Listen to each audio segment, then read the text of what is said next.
I remember the day I told my family I wanted to be a game developer. The laughter echoed through the cramped living room of our small house, sharp and biting. "What a ridiculous dream," my father scoffed, slamming down his newspaper. My mother looked at me with a mix of pity and disbelief. "You'll end up broke and alone," she said, her voice trembling as though she were delivering a death sentence. My younger siblings giggled, their innocent laughter stinging my heart. In that moment, I felt smaller than the dust particles floating in the sunlight filtering through the window. The weight of their scorn hung around my neck like a noose, tightening with every passing day. I was crushed by the burden of their disappointment, but deep inside, a spark ignited, a rebellious fire fueled by their laughter. I decided then and there that I would leave. I packed my belongings, thrusting my laptop and a few clothes into a suitcase, and stepped out of my childhood home, determined to carve my own path.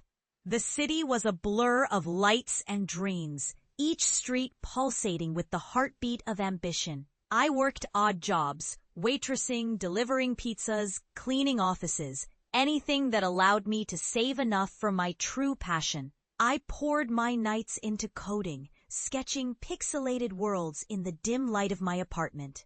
With every keystroke, I transformed my pain into art, my rejection into resilience. Months turned into years, and the struggle was relentless.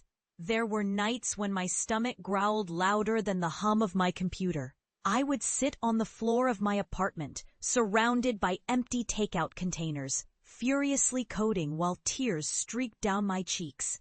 My heart ached for approval, for validation from the very family that had torn me down. But I refused to be defeated. I pushed through the despair, driven by a vision that flickered like a candle in the wind. Then came the breakthrough. A small indie game I had developed, Pixel Odyssey, was picked up by a popular gaming channel. Overnight, my creation went viral. Suddenly, I was no longer the ridiculous dreamer, but a visionary, celebrated for my creativity and innovation. The accolades poured in like rain after a drought. I was invited to conventions, featured in magazines, and soon enough, I was able to quit my day job and focus solely on my passion.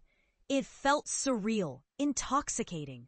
But amidst the success, a longing lingered, a yearning to face my family again, to show them what I had become, to prove that their mockery had only fueled my fire. I decided to return home, shaking with anticipation and fear. The memories of their laughter haunted me, but I clung to the hope that this time would be different. As I pulled into the driveway of my childhood home, the familiar sight of the peeling paint and overgrown bushes made my heart race. I stepped out of my car, holding my breath. The door creaked open, and there they were, my family, unchanged yet so different. My father, still the stoic figure who had always towered over me, turned his gaze towards me. His eyes widened, disbelief flickering across his face.